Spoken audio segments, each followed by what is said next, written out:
Hi,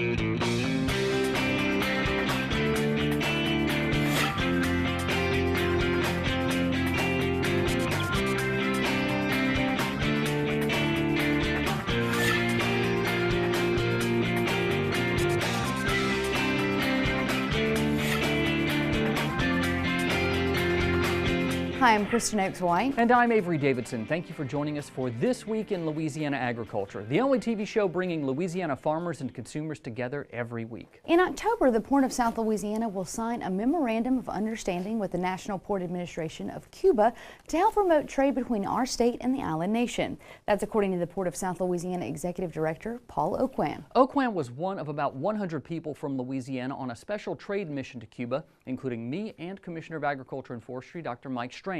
This trip was important for trade because it made sure both sides knew exactly what the other is doing.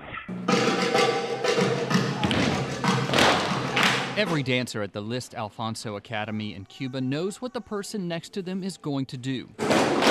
When they'll stomp, when they'll slide, all with a childlike glow.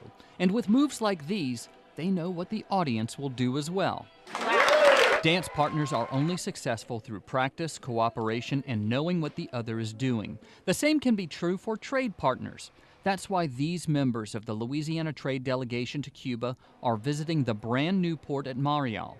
Opened in January of 2014, the Marial port now handles more than 330,000 vessel calls a year and is taking over all of the cargo which used to go to Havana. Charles Baker is the general director of the port. Trade is starting to grow. We saw 40% growth last year. We're seeing so far 11% growth this year. A lot of that fueled by the tourists that are coming in. And so it's nice to see that this baby that we thought about a few years ago and we've seen grow up and develop is now really starting to take shape and fulfill its role in the Cuban economy. Baker hopes this port is a player in the world economy. He says by next year, it will be set to receive the largest cargo ships in the world, the Neo-Panamax vessels. We knew that Cuba needed these new modern facilities in order to regenerate its economy and to have the ability to import and export smoothly goods into and out of the country. And so we helped them to design a very, very modern, state-of-the-art, large container port facility to take the largest container ships that will start to circulate now that the new Panama Canal has opened. What you will not see at this port is a lot of cargo originating from Louisiana. Baker says the U.S. trade embargo with Cuba is the reason for that. As soon as those things start to change, I'm certain that we are going to see regular shipping services between New Orleans and Mariel, and that's very, very exciting for us. Commissioner of Agriculture and Forestry Dr. Mike Strain noticed there are lots of containers at the port and more than 1,000 receptacles for refrigerated containers, but no way to move grain off of a ship. There are no bulk facilities here, or really we didn't see any in Havana either at that harbor.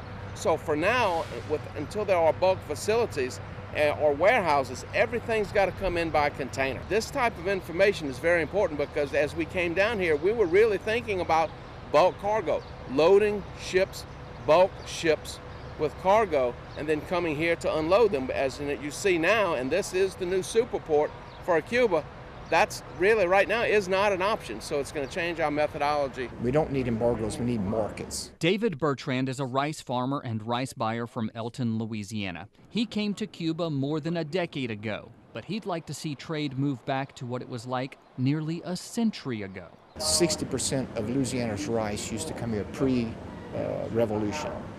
So the demand's there, and we're so close, and we produce a great product, and we're producing more and more. We need this market. Louisiana Farm Bureau First Vice President Jim Harper also grows rice. They import 80% of their food. We do have a good potential to sell rice to Cuba if we can get the restrictions on financing lifted, so we can do business with them. We know the embargo is going to be lifted eventually. It's just a matter of time. So both sides are getting set and prepared for that day when it comes, laying the groundwork, and it can't come soon enough. So again, a state and a country, both once ruled by the Spanish, can be like these two dancers, partners knowing exactly what the other expects. Congressman Rick Crawford of Arkansas went to Cuba in April. He reportedly has support for a bill that would remove financing restrictions on agricultural products, which would allow Cuba to buy rice, poultry, and grains on credit. That likely will not come up until after the presidential election.